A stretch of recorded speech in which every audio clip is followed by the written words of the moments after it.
Hello everyone, कैसे हैं आप सब लोग। आपका मेरे यूट्यूब चैनल यूपीएससी अर्थ में स्वागत है दोस्तों। तो दोस्तों आज हम शुरुआत करने जा रहे हैं जो बुक है कि भारत का संविधान, सिद्धांत और व्यवहार, इंडियन कॉन्स्टिट्यूशन एट वर्क। तो इस बुक को हम पढ़ेंगे। एनसीईआरटी बुक है, बहुत अच्छी बुक है और यूपीएससी के प्री एग्जाम में पॉलिटी में बहुत से क्वेश्चन इससे डायरेक्ट उठ के आ जाते हैं। तो ये बुक बहुत इंपॉर्टेंट है। और मैं तो ये कहूँगा कि मतलब जो लक्ष्मीकांत आप पढ़ते हैं ना, लक्ष्मीकांत पढ़ने से पहले ये बुक मस्ट रीड कर, मतलब इसको बहुत ज़रूरी है, इसको आपको पढ़ना बहुत ज़रूरी है, क्योंकि ये ही हमें मतलब जो टॉपिक की डेप्थ है वो बताती है। अब अगर आप लक्ष्मीकांत डायरेक्ट पढ़ोगे तो उसमें दिक्कत क्या हो जाएगी। अब लक्ष्मीकांत में अगर आप डायरेक्ट उसमें कूद गए लक्ष्मीकांत में, तो आपको समझने में उसको बहुत दिक्कत हो जाएगी अगर आप पॉलिटी के स्टूडेंट नहीं रहे हो। और अगर आप पॉलिटी के स्टूडेंट हो तो आप डायरेक्ट लक्ष्मीकांत पढ़ सकते हैं, क्योंकि आपने 11th में ये बुक पढ़ी होगी, ये 11th की बुक है, आपने पढ़ी होगी। तो ये बुक यूपीएससी की दृष्टि से अगर हम देखें तो ये बहुत ही इम्पोर्टेंट है और अदर एग्ज़ाम के लिए भी ये बहुत ज़्यादा इम्पोर्टेंट है। और वो किसी को नॉलेज चाहिए कि चुनाव वगैरह, कॉन्स्टिट्यूशन क्या होता है और मतलब इस बारे में नॉलेज कि हमारी सरकार कैसे चलती है, कार्यपालिका का काम क्या होता है, विधायिका का काम क्या होता है, वो सब इसमें दी गई है।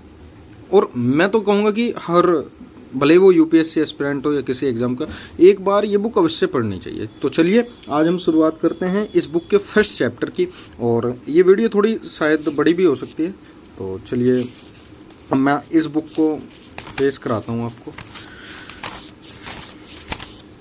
तो सबसे पहले जो कॉन्स्टिट्यूशन है उसका प्रीएम्बल यहाँ पे दिया है, भारत का संविधान उद्देश्य का, ठीक है। और ये प्रीएम्बल ये बहुत ही इम्पोर्टेंट हो जाता है एग्जाम की दृष्टि से, किसी भी एग्जाम की।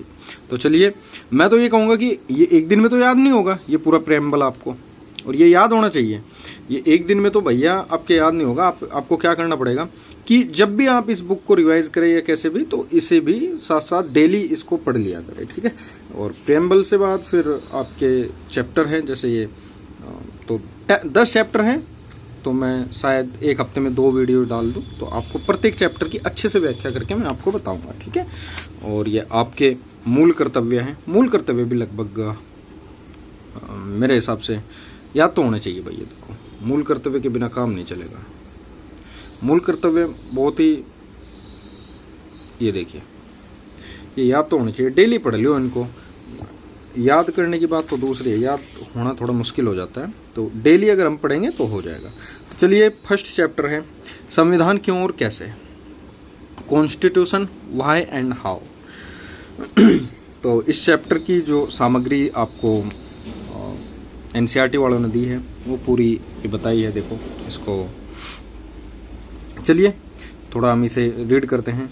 यह पुस्तक संविधान की कार्य प्रणाली पर लिखी गई है। आगे के अध्याय में आप संविधान की कार्य प्रणाली के विभिन्न पहलुओं के बारे में पढ़ेंगे। हमारे देश के सरकार की विभिन्न संस्थाओं और उनके आपसी संबंधों के बारे में आपको ज्ञान होगा। लेकिन इससे पहले कि आप चुनाव, सरकार, राष्ट्रपति, प्रधानमंत्री के बारे में पढ़े, यह समझना जरूरी है कि सरकार के पूरे ढांचे और सरकार की संस्थाओं को नियंत्रित करने वाले विभिन्न सिद्धांतों की उत्पत्ति भारत के संविधान से हुई। यानी कि अगर चुनाव के बारे में, सरकार के बारे में, राष्ट्रपति, प्रधानमंत्री, इन सब के बारे में पढ़ने से पहले इन सब को जो कंट्रोल करता है वो कौन करता है, वो संविधान हुआ है, संविधान से। तो हमें पहले ये पता होना चाहिए कि जो संविधान की उत्पत्ति हुई है, मतलब जो संविधान है वो कैसे बना, उसके बारे में थोड़ा हमें जानकारी होनी चाहिए, थोड़ा सा, मतलब कैसे।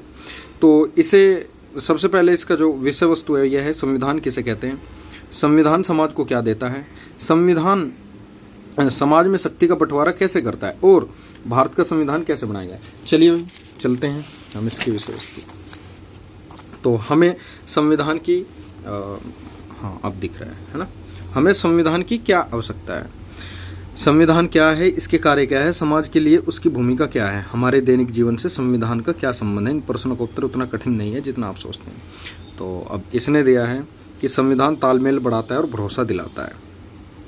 तो अगर नोट्स के बारे में बताऊंगा मैं कि नोट्स इसमें कहाँ तक किस चीज़ को आप नोट्स बना सकते हो, क्योंकि ये बुक मैंने लगभग 5 से 6 बार पढ़ी है। तो इसमें बताया गया कि भाई कल्पना करेगी आप, मतलब एक बड़े समूह के सदस्य हैं, यह भी कल्पना करें कि उस समूह की कुछ विशेषताएं हैं। मतलब मसलन उस समूह के सदस्य एक दूसरे से अनेक तरह से भिन्न है। जैसे भारत का समाज आप देखें, नहीं आप भारत का समाज क्या, आप अपने घर का एक उदाहरण ले लीजिए। अगर आपका घर है और आप उसमें भाई 3-4 भाई रहते हैं, तो आप सबकी प्रवृत्ति अलग होगी कि मतलब किसी की सोच क्या होगी, किसी की अलग सोच होगी। तो घर को चलाने के लिए कोई कॉमन नियम बनाते हैं हम कि भाई ये कॉमन होना चाहिए, ये सबके लिए लागू होने चाहिए। तो जब उस चीज़ के लिए कॉमन नियम बनाते हो, क्योंकि कोई सामान बाजार से सामान कौन लाएगा, और मतलब कोई भी काम उसे हम बांट देते हैं, 3-4 भाई है तो आपस में। तो ठीक इसी प्रकार अगर हम अपने देश में रह रहे हैं, विभिन्न धर्मों के लोग हैं, विभिन्न जातियों के लोग हैं, तो भाई इसके लिए भी ना हमें नियम, अगर हमें एक समाज में रहना है तो उसके लिए हमें नियमों की आवश्यकता पड़ेगी। जिसमें बताया गया है कि उस समूह के सदस्य एक दूसरे से अनेक तरह से भिन्न है, उनकी अलग अलग धार्मिक निष्ठाएं हैं, उनमें कुछ हिंदू, कुछ मुसलमान, कुछ ईसाई और कुछ ऐसे भी हैं जो किसी धर्म को नहीं मानते। वे और आधारों पर भी भिन्न है, अलग अलग व्यवसाय करते हैं, उनकी भिन्न भिन्न योग्यताएं हैं और अलग अलग शौक है, और सिनेमा से लेकर किताबों तक उनकी अलग अलग पसंद भी अलग अलग है। उनमें कुछ धनी तो कुछ गरीब, कुछ लोग बूढ़े तो कुछ जवान हैं। कल्पना करें कि ऐसे समूह के सदस्य जीवन के विभिन्न पहलुओं को लेकर विवाद, उनके बीच में जीवन के विभिन्न पहलुओं को लेकर विवाद है, इन्होंने बताया। अब विवाद क्या हो सकता है कि जैसे किसी व्यक्ति को कितनी संपत्ति रखने की इजाजत है, कि भाई कोई व्यक्ति कितनी संपत्ति रख सकता है, ये भी विवाद हो। सही बात है, समाज में रह रहे तो ये भी है। क्या सभी बच्चों को स्कूल भेजना अनिवार्य है, ये भी एक विवाद है भाई, ये भी विवाद ही है। या माता पिता को इसका निर्णय लेना देना चाहिए कि जो समाज है उसके अंदर इस समूह को अपनी सुरक्षा के लिए कितना खर्च करना चाहिए, या इसकी जगह उसे बहुत सारे पार्क बनवाने चाहिए। इस समूह को अपने ही कुछ सदस्य के विरुद्ध भेदभाव करने देना चाहिए, मतलब ये भी सही बात है। भिन्न भिन्न लोग इनमें से प्रत्येक प्रश्न का अलग अलग उत्तर देंगे, लेकिन अपनी भिन्नताओं के बावजूद भी इस समूह को एक साथ रहना है। मतलब इतनी सारी भिन्नताएं हैं, उसके बावजूद हमें एक साथ रहना है। सदस्य अनेक रूपों में एक दूसरे से आश्रित हैं, उन्हें एक दूसरे को सहयोग की जरूरत है। और आश्रित भी है कि कोई तो भाई जैसे कोई हम वर्क ले ले कि भाई दूध वाला तो दूध का काम कर रहा है और दूध की आवश्यकता सबको है भाई। और अब जैसे कोई इलेक्ट्रीशियन है, इलेक्ट्रीशियन काम कर रहा है भाई, वो अब उसकी भी आवश्यकता सबको, यानी कि समाज में एक दूसरे की आवश्यकता है, या आपस में एक दूसरे की आवश्यकता है हमें। लेकिन अब हम अलग अलग नहीं रह सकते भाई, क्योंकि एक दूसरे के पूरक है हम, और हमारे बीच भिन्नताएं भी है, हमारी सामाजिक मान्यता इत्यादि अलग, सब कुछ अलग है। तो उनके लिए कुछ नियमों की आवश्यकता। अब शांतिपूर्ण रहे तो उसके लिए क्या है, इन्होंने दिया है इस समूह को शांतिपूर्ण एक साथ रहने के लिए क्या करना चाहिए। अब क्या करे भाई लेकिन इस समूह के लोग एक साथ रह सकते हैं, ये सबको पता है, यदि वे कुछ बुनियादी नियमों के बारे में सहमत हो जाएं।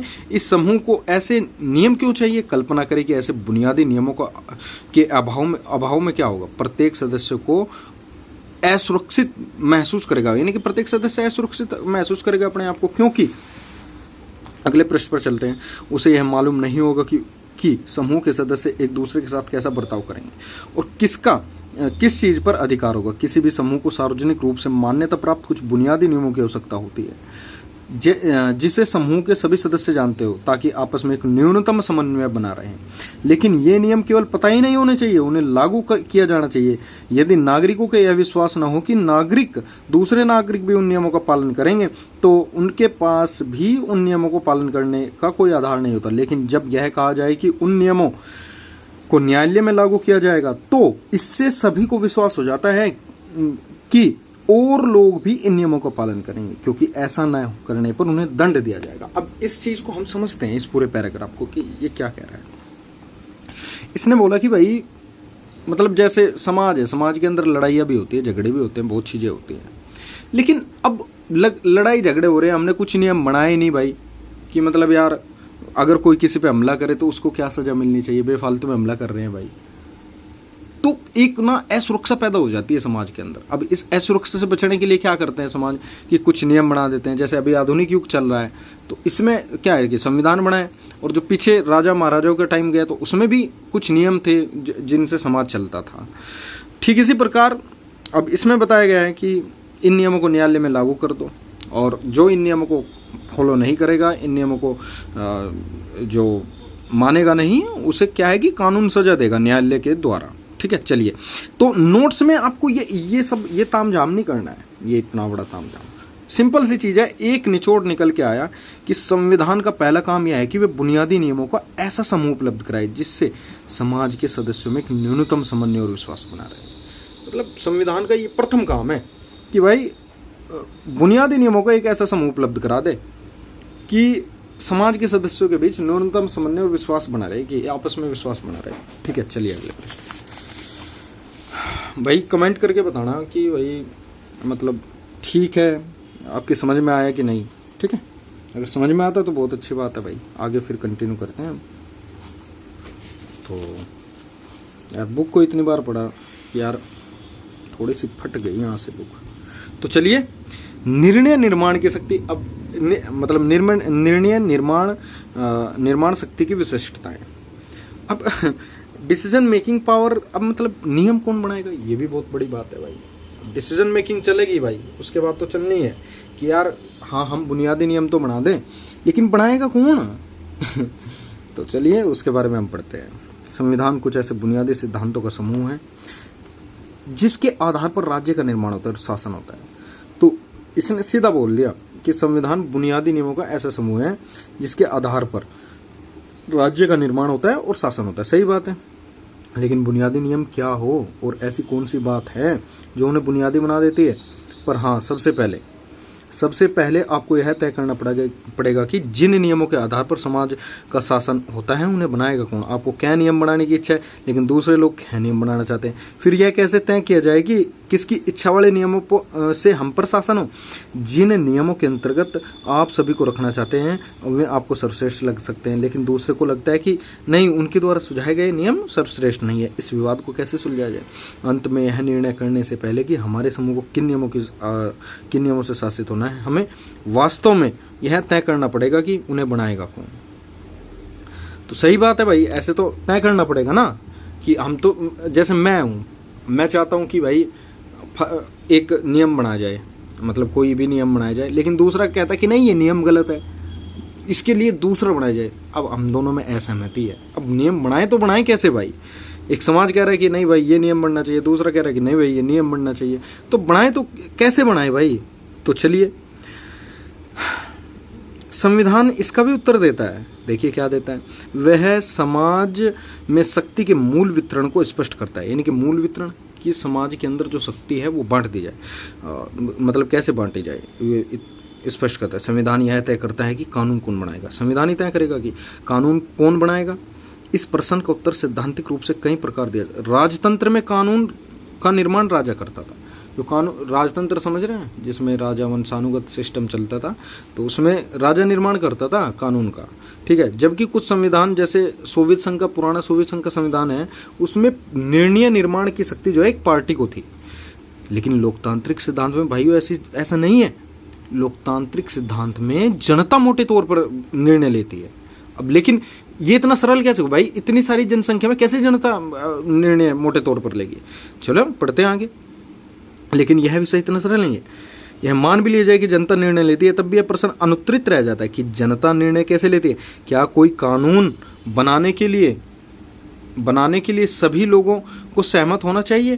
प्राचीन यूनान की पद्धति के अनुसार क्या प्रत्येक मुद्दे पर सभी लोगों को वोट देना चाहिए, या लोगों को अपने निर्वाचित प्रतिनिधियों के द्वारा अपनी राय को व्यक्त करना चाहिए? लेकिन लोगों को अपने प्रतिनिधियों के माध्यम से काम करना चाहिए। तो फिर प्रतिनिधियों का चुनाव कैसे हो और कुल कितने प्रतिनिधि हो? अब इसने कहा कि भाई जो यूनान में पद्धति थी कि ऐसा किया जाएगा कि हर चीज पे वोट बनाए, हर चीज पे वोटिंग कराई जाए। जैसे अभी एक चल रहा है करंट में कि भाई वक्फ बोर्ड है, उस पर कुछ नियम का संशोधन होना चाहिए। तो एक समुदाय बोल रहा है कि भाई नहीं ये ठीक है। अब ठीक कैसे होगा भाई? शरिया के कानून से चल रहा है, तो सभी लोग उसमें चेंजिंग चाहते हैं, तो वो चेंज होना चाहिए। ठीक है, तो अब चेंज कैसे होगा भारत में कानून कैसे चेंज होता है? संसद में। संसद में कौन बैठते हैं? सांसद। और सांसद जो होते हैं किसके प्रतिनिधि होते हैं? एमपी जो किसके प्रतिनिधि होते हैं? वो जनता के। तो अब क्या करना है कि भारत के संविधान में स्पष्ट किया गया है। उदाहरण के लिए ये देखिए नीचे, उदाहरण के लिए भारतीय संविधान में स्पष्ट किया गया कि अधिकतर कानून संसद बनाएगी और इस संसद का गठन एक विशेष प्रकार से किया जाएगा कि ठीक है। अब आगे हैं, किसी समाज में कानून कैसे हैं इसे देखने के लिए पहले कानून बनाने का अधिकार रखने वाले को पहचानना होगा। यदि संसद को कानून बनाने का अधिकार है तो उसे पहले यह नेक्स्ट पेज अधिकार देने वाला कोई कानून होना चाहिए। यह काम संविधान करता है। संविधान वह सत्ता है जो सर्वप्रथम सरकार बनाती है। भाई इंपॉर्टेंट इतनी सी चीज है समझ में, मतलब संविधान का दूसरा काम, पहला काम क्या था कि बुनियादी नियमों का ऐसा समूह उपलब्ध कराए जिससे लोगों के बीच न्यूनतम समन्वय और विश्वास बने रहे। दूसरा क्या काम है, संविधान का दूसरा काम यह स्पष्ट करना है कि समाज में निर्णय लेने की शक्ति किसके पास होगी, और संविधान यह भी तय करता है कि सरकार कैसे निर्मित होगी। एक तो निर्णय लेने की शक्ति किसके पास होगी और एक सरकार का निर्माण कैसे होगा, ये दोनों चीज भी संविधान तय करती है। ठीक है, अब ये तो तय कर दिया, मानने की बात है कि हमने सरकार बनवा ली, भाई बन गई हमारी सरकार। अब लेकिन कुछ चीजें हैं, चलिए। सरकार की शक्तियों पर सीमाएं, limitations on the power of government. मान लीजिए कि इस पूरे पैराग्राफ में मैं बताता हूं कि इसमें दिया क्या है, फिर हम इसे पढ़ेंगे। इसमें दिया ये है कि भाई हमने मान लिया कि भाई हमने सरकार बना दी, अब लेकिन वो सरकार मेरे अनुरूप काम नहीं कर रही है कि नहीं भाई मैंने तो इसलिए सुना था कि ये ऐसे सरकार ऐसे हो, मतलब जैसे जनसंख्या नियंत्रण का हमने कहा कि यार जनसंख्या नियंत्रण का कानून आना चाहिए, लेकिन वो अभी तक नहीं आया।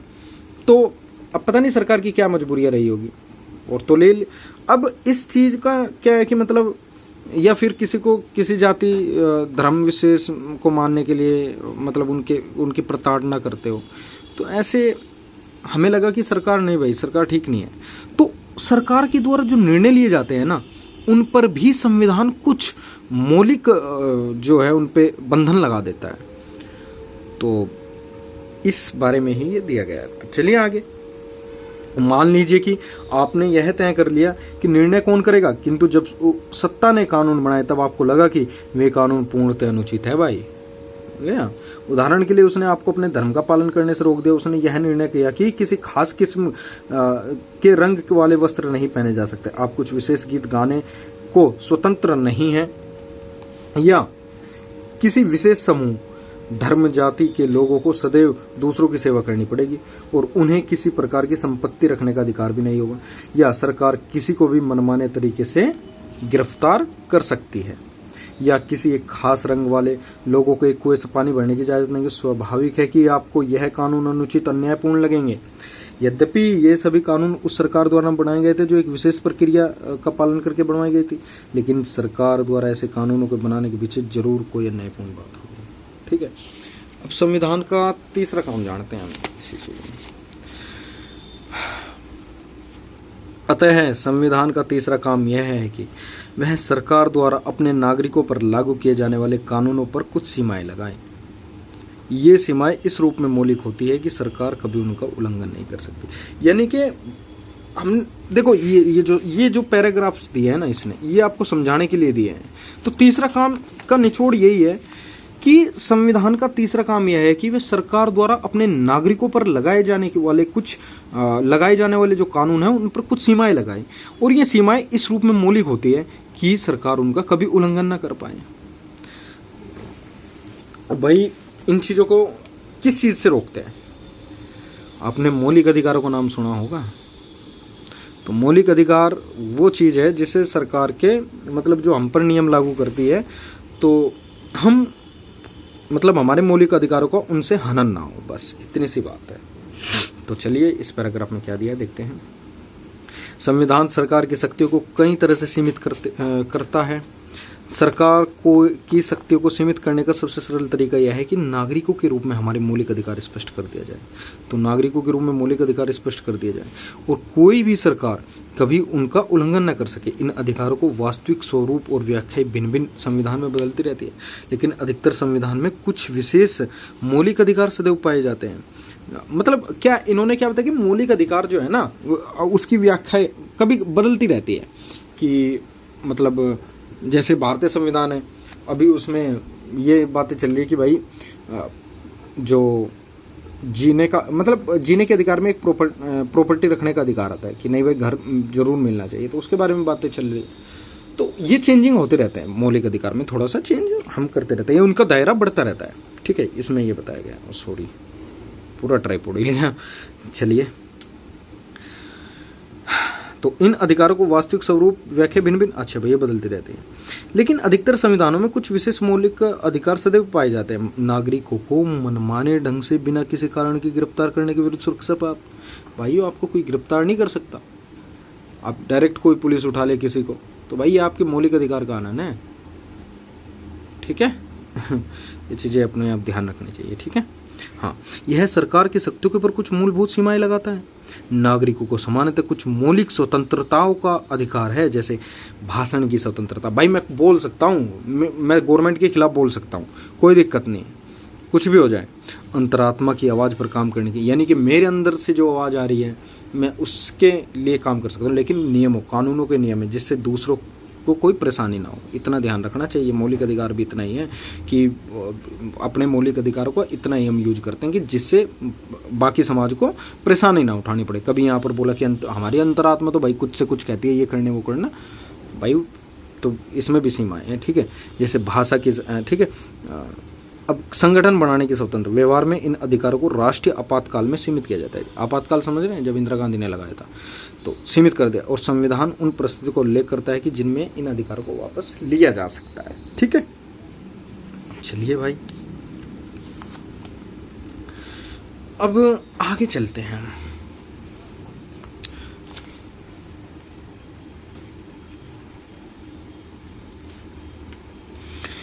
तो समाज की आकांक्षाएं और लक्ष्य। अधिकतर पुराने संविधान द्वारा केवल निर्णय लेने की शक्ति का वितरण और सरकार की शक्ति पर प्रतिबंध लगाने का काम किया जाता था। मतलब इतना काम किया जाता कि निर्णय लेने की शक्ति का वितरण कर दिया और सरकार के काम करने की शक्ति पर प्रतिबंध। लेकिन 20वीं शताब्दी में अनेक संविधान, जिनमें भारतीय संविधान एक सुंदर उदाहरण है, एक ऐसा सक्षम ढांचा भी प्रदान करते हैं जिससे सरकार कुछ सकारात्मक कार्य कर सके और सरकार की आकांक्षाओं और उन लक्ष्यों को अभिव्यक्ति दे सके। आकांक्षाओं और उन लक्ष्यों को अभिव्यक्ति। भारतीय संविधान ने इस संबंध में कुछ नए प्रयोग किए। देखो नए प्रयोग क्या करेंगे। समाज में नाना प्रकार की असमानताएं की गहरी खाइयां हों, वहाँ केवल सरकार की शक्ति पर प्रतिबंध लगाना पर्याप्त नहीं है। कि जहाँ पर नाना प्रकार की खाइयां, क्या समझ रहे हैं, कि जातिगत भेदभाव हो, कि ये हम उन पर रोक ही नहीं लगा सकते गवर्नमेंट पर, उसे दूर भी किया जाना चाहिए। अब दूर करने के लिए भाई कुछ मौलिक अधिकारों का हनन होता है, उसके बारे में हम आगे पढ़ेंगे मौलिक अधिकारों के बारे में। अब हनन कैसे होता है, मैं एक उदाहरण देता हूं आपको। अभी संपत्ति का अधिकार ना एक मौलिक अधिकार था एक टाइम पे, कि अब संपत्ति का अधिकार होना चाहिए। लेकिन जब समाज के कल्याण की बात आई कि नहीं भाई हर व्यक्ति को थोड़ी थोड़ी जमीन होनी चाहिए, तो जब जमींदारी उन्मूलन जब जमींदारी रिफॉर्म का कानून आया था, उन्मूलन हम उसे बोलते हैं, तो उसमें क्या हुआ था कि अब न्यायपालिका, जिसे हम कोर्ट बोलते हैं, सुप्रीम कोर्ट, क्योंकि सुप्रीम कोर्ट को ही मूल अधिकारों की व्याख्या करने का अधिकार है, तो और कार्यपालिका के बीच, न्यायपालिका कार्यपालिका ही तो कानून बनाती है, विधायिका कार्यपालिका इत्यादि, तो उनके बीच झगड़ा हो गया भाई। वो बोले, सुप्रीम कोर्ट बोला कि नहीं भाई आप संविधान की जो मूल भावना है उससे छेड़छाड़ नहीं कर सकते।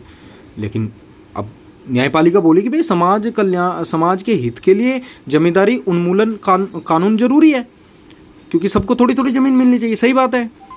तो अब इस बारे में झगड़ा चला। फिर बाद में जो मतलब जमीन रखने का यानी कि संपत्ति रखने का अधिकार था, उसको मौलिक अधिकार से हटाकर उसको सामान्य कानून बना दिया गया। ठीक है, तो कुछ चीजें हैं जिनको उसमें संशोधन हमें करना पड़ता है। तो चलिए, क्योंकि सारे समाज की बात है। अब अभी बहुत नियम है भाई साहब, आप देखेंगे ना बुक में, बहुत अच्छा इंटरेस्टिंग बुक है। भारतीय संविधान में इस तरह के नए प्रयोग किए गए। समाज में नाना प्रकार की असमानताएं गहरी खाइयां हों, वहां केवल सरकार की शक्तियों पर प्रतिबंध लगाना पर्याप्त नहीं हो, वरना वहां सरकार को समर्थ और शक्तिशाली भी बनाना पड़ेगा, जिससे वह असमानता और गरीबी के रूपों से निपट सके। जैसे आरक्षण की एक सुविधा की गई है और बीपीएल कार्ड बनते हैं, तो भाई बीपीएल कार्ड यानी कि फिर तो जो अमीर है उनको भी कोटा मिलना चाहिए अगर आप समानता का अधिकार चाहते हैं। लेकिन समाज में इस प्रकार की गहरी खाइयां हैं तो उनको स्कॉलरशिप, या फिर उनको आरक्षण देकर इन गहरी खाइयों को पाटने का काम गवर्नमेंट करती है। ठीक है, उदाहरण के लिए भारत की आकांक्षा है कि हम ऐसा समाज बनाएं जिसमें जातिगत भेदभाव ना। यदि यह हमारे समाज की आकांक्षा है तो हमें अपनी सरकार को इतना समर्थ और शक्तिशाली बनाना पड़ेगा कि वह इस लक्ष्य को प्राप्त करने के लिए सभी आवश्यक कदम उठा सके। अब दक्षिण अफ्रीका नस्लीय भेदभाव के पुराने इतिहास का उदाहरण है। उसके नए संविधान ने सरकार को इस योग्य बनाया कि वह नस्लीय भेदभाव को मिटा सके। नस्लीय भेदभाव को मिटाने के लिए भाई मौलिक अधिकार, एक व्यक्ति के मौलिक अधिकार तो थोड़ा सा जाएंगे जिन्होंने नस्लीय भेदभाव फैलाया था। वास्तव में एक संविधान अपने समाज की आकांक्षाओं को पिटा रहा है।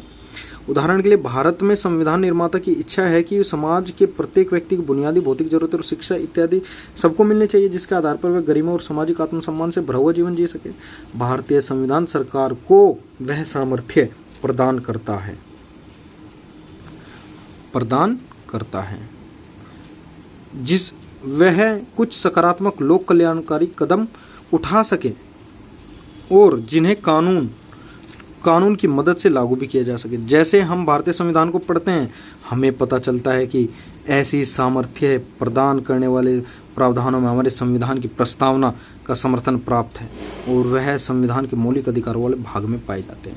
जो प्रस्तावना के अंदर है तो वो मौलिक अधिकारों वाले भाग में पाए जाते हैं ना भाई। जो प्रस्तावना है उसके ज्यादातर पार्ट जो है मौलिक अधिकारों वाले भाग में पाए जाते हैं। अब मैं बताऊं आपको कि जैसे हम भारत के देखो प्रस्तावना क्या है, पढ़ ही लेते हैं एक बार ना। जैसे अरे यार ये बस यही है कि यार वीडियो बनाने में बहुत दिक्कत आती है। हम भारत के लोग भारत को एक संपूर्ण प्रबुद्ध संपन्न समाजवादी पथ निरपेक्ष लोकतंत्रात्मक गणराज्य बनाने के लिए उसके समस्त नागरिकों को सामाजिक, आर्थिक, राजनीतिक न्याय, अभिव्यक्ति, विश्वास, धर्म और उपासना की स्वतंत्रता, प्रतिष्ठा और अवसर की समता प्राप्त करने के लिए उन सब मतलब आपको लग रहा है कि कुछ मौलिक अधिकार टाइप से इसमें है।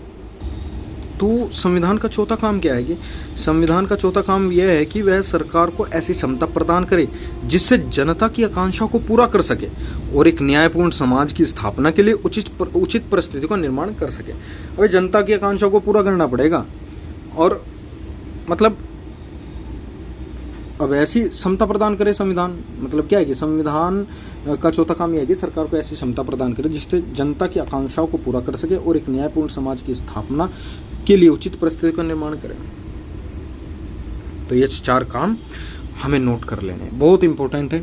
आपको पॉलिटी बहुत अच्छे से समझ में आएगी। ठीक है, आप चलते हैं आगे। चैप्टर बहुत बड़ा है, बहुत अच्छा चैप्टर है। चलिए आज हम आधा चैप्टर पढ़ेंगे क्योंकि बड़ा है भाई, 23 पेज का है। 12 चैप्टर आज हम करें, 12 पेज हम करेंगे। तो संविधान को समर्थ बनाने वाले प्रावधान। अब चलिए क्या है। अब संविधान सरकार की शक्तियों को नियंत्रित करने वाले नियमों और कानूनों का ही नाम नहीं है, वह सरकार को ऐसी शक्ति भी देता है जिससे वह समाज की सामूहिक भलाई के लिए काम कर सके। ऐसी शक्तियाँ भी प्रदान कर देता है। जैसे अभी दक्षिण अफ्रीका के संविधान की इसमें बात की जाएगी। तो चलिए, दक्षिण अफ्रीका का संविधान सरकार को अनेक उत्तरदायित्व सौंपता है। वह सरकार को पर्यावरण संरक्षण को बढ़ावा देने और अन्यायपूर्ण भेदभाव से व्यक्ति और समूह को बचाने का प्रयास करने के लिए कदम उठाने का अधिकार देता है और वह प्रावधान भी करता है कि सरकार धीरे धीरे सभी के लिए पर्याप्त आवास और स्वास्थ्य सुविधाएं उपलब्ध कराए। मतलब इनके लिए तो भाई कुछ कानून बनाने पड़ते होंगे सरकार को, जिसमें थोड़े से मौलिक अधिकार भी खर्च होते हैं बड़े लोगों के। इंडोनेशिया में सरकार की जिम्मेदारी है कि वे राष्ट्रीय शिक्षा व्यवस्था बनाए और उसका संचालन करे। इंडोनेशिया का संविधान यह भी सुनिश्चित करता है कि सरकार गरीब और अनाथ बच्चों की देखभाल करेगी। अब देखो ये कार्टून बनाएगी। राज्य के नीति निर्देश तत्व में भी सरकार लोगों की आकांक्षा पूरी करने के लिए DPSP तुमने सुना होगा, तो उसमें भी बहुत से नियम लिखे हैं। जो अभी आजकल चर्चा में है वो यूनिफॉर्म सिविल कोड है और यूनिफॉर्म सिविल कोड का एक विरोध एक विशेष समुदाय कर रहा है। तो सही बात है कि भाई ये देश जो है संविधान से चलेगा, शरीयत से तो चलने से रहा। तो यूनिफॉर्म सिविल कोड आना चाहिए, वो भी नीति निर्देश तत्व में। उसके लिए आप सुप्रीम कोर्ट जाओ, हाई कोर्ट जाओ, वो कुछ नहीं करेंगे।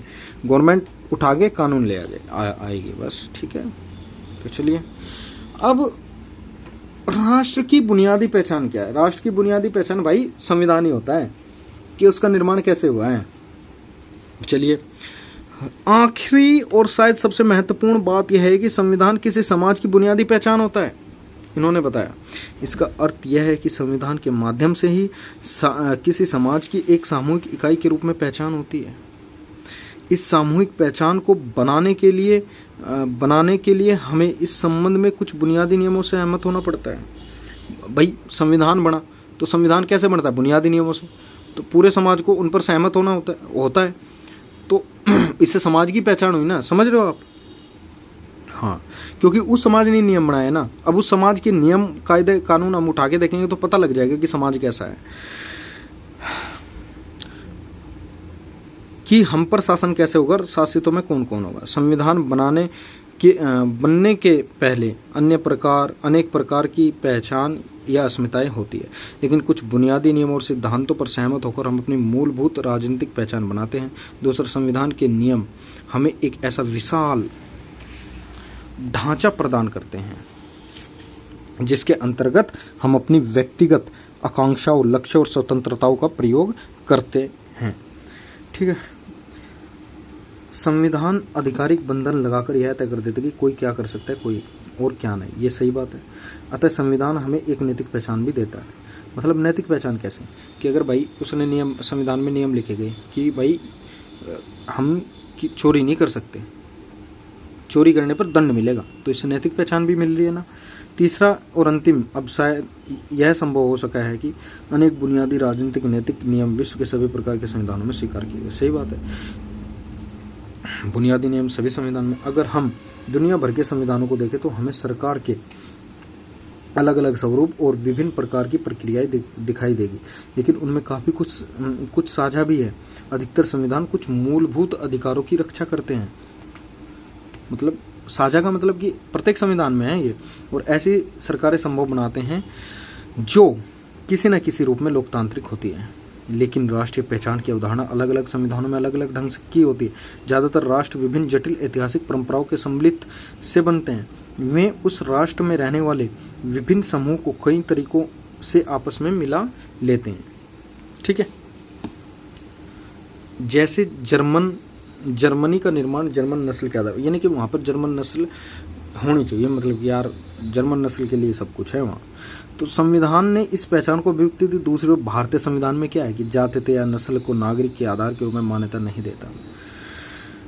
विभिन्न राष्ट्रों में देश की केंद्रीय सरकार और विभिन्न क्षेत्रों के बीच संबंधों को लेकर भिन्न भिन्न अवधारणाएं होती है। इस संबंध में इस देश की राष्ट्रीय पहचान यह संबंध उस देश की राष्ट्रीय पहचान बनाता है। ठीक है। संविधान की सत्ता। अब संविधान की सत्ता, हमने संविधान द्वारा किए जाने वाले कुछ कार्यों की रूपरेखा प्रस्तुत की है। चलिए अब इनकी भी रूपरेखा देखेंगे, लेकिन ये कार्टूनिस्ट देख लेते हैं कि इराक में क्या हुआ, सद्दाम हुसैन का सत्ता खत्म होने, यानी कि उसकी डेथ होने के बाद वहाँ विभिन्न जातीय समूह हैं, जो मोमडन है उनके बीच विभिन्न जातीय समूह हैं। तो इसमें वो संविधान अलग अलग देखो ये दे रखे हैं। इसमें दे, अब ये बगदाद से बात हो रही है कि नहीं भाई, अब वे सब, बगदाद राजधानी है, अब वे सब हाथ मिलाने के लिए तैयार हो गए, हम जल्दी नए संविधान बना लेंगे। अब इसने बोला सिया ने कि मेरे पास कागज़ है, मैं संविधान लिखूंगा, और इसने बोला सुन्नी ने मेरे पास कलम है, संविधान मुझे लिखना है, मेरे पास इंक है, कुर्द उन्होंने बोला। तो ये चीज़ है। अब चलिए, कार्टूनिस्ट बहुत अच्छे हैं। तो इन कार्यों से स्पष्ट है कि क्यों अधिकतर समाजों में एक संविधान होता है। देखिए, ये लगभग ये जो सरकारें, ये जो नियम है ना, ये सभी संविधान में है, टोटल जितने भी संविधान हैं। तो इससे स्पष्ट होता है कि भाई लगभग सभी संविधान के मौलिक नियम कुछ सेम, एक जैसे से होते हैं। समाजों में एक संविधान होता है। लेकिन संविधान के बारे में हम 3 और प्रश्न कर सकते हैं। संविधान क्या है, संविधान कितना प्रभावी है, और क्या संविधान न्यायपूर्ण है। यहाँ से चैप्टर का बहुत ही इम्पोर्टेंट पार्ट शुरू हो जाता है। तो इसे बड़े ध्यान से हम देखेंगे। अधिकतर देशों में संविधान एक लिखित दस्तावेज के रूप में होता है। जिसमें राज्य के बारे में कई प्रावधान होते हैं। यह प्रावधान बताते हैं कि राज्य का गठन कैसे होगा और वे किन सिद्धांतों का पालन करेगा।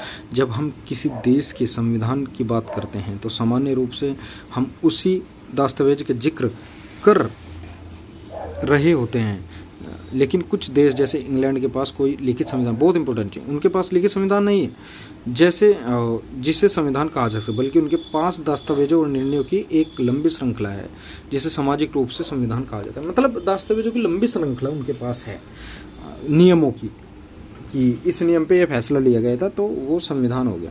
अतः हम कह सकते हैं कि संविधान वह दस्तावेज या दस्तावेजों का पुंज है जो उन कार्यों को करने के लिए प्रयास करता है जिसका ऊपर उल्लेख किया गया। ऊपर किसका उल्लेख किया गया, ये देखो, ये सब कार्य, ठीक है। लेकिन विश्व में अनेक संविधान केवल कागज पर ही होते हैं, वे केवल थोथे शब्द होते हैं और कुछ नहीं है।